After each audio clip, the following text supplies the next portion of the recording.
Assalamualaikum warahmatullahi wabarakatuh. Selamat siang teman-teman, kembali dengan saya Siva Salfira 12 MIPA 4. Saya akan menemani waktu Anda selama 5 menit ke depan. Di sini saya akan mengungkapkan tentang pelanggaran dan penegakan hukum di Indonesia. Indonesia merupakan negara hukum. Walaupun demikian, tidak menutup kemungkinan bahwa pelanggaran juga dapat terjadi di Indonesia.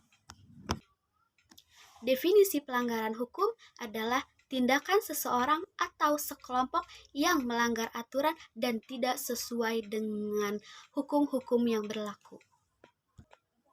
Adapun definisi penegakan hukum sendiri merupakan proses dilakukannya upaya tegaknya atau berfungsi sebagai norma-norma hukum secara nyata sebagai pelaku. Hukum dibuat dengan tujuan untuk mengatur masyarakat, bukan untuk dilanggar oleh masyarakat. Salah satu contoh pelanggaran hukum di Indonesia pada saat ini adalah korupsi. Di Indonesia sendiri, korupsi sangatlah memprihatinkan, terutama di kalangan pejabat Indonesia. Korupsi sangatlah merugikan bagi masyarakat dan sangat menguntungkan bagi pihak yang melakukan korupsi. Jadi, yang kaya semakin kaya, yang miskin semakin miskin.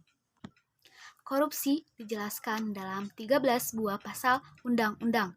Korupsi juga dipetakan ke dalam 30 bentuk dan dikelompokkan lagi menjadi 7 jenis, yaitu penggelapan dalam jabatan, pemerasan, gratifikasi, benturan kepentingan dalam pengadaan, perbuatan curang, dan kerugian keuangan negara.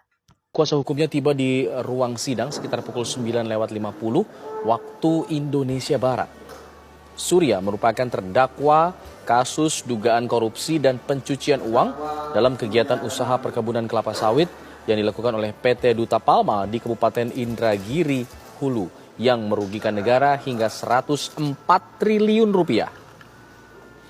Dalam kasus ini, Kejaksaan Agung telah menyita aset milik Surya Darmadi yang diduga berasal dari tindak pidana korupsi. Di antaranya adalah 40 bidang lahan di wilayah Jakarta, Riau, dan Jambi.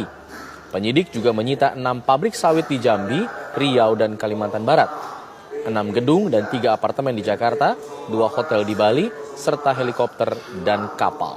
Menurut pasal 2 ayat 1, setiap orang yang secara melawan hukum melakukan perbuatan yang memperkaya diri sendiri atau orang lain atau korporasi yang dapat merugikan keuangan negara atau perekonomian negara. Hukuman mati bagi para koruptor sudah ditetapkan dalam Undang-Undang Nomor 20 Tahun 2001 tentang Pemberantasan Tindak Pidana Korupsi. Cara penanganan ini sangatlah diperlukan untuk membenahi peraturan tentang tindakan korupsi yang dilakukan di berbagai instansi yang bersangkutan.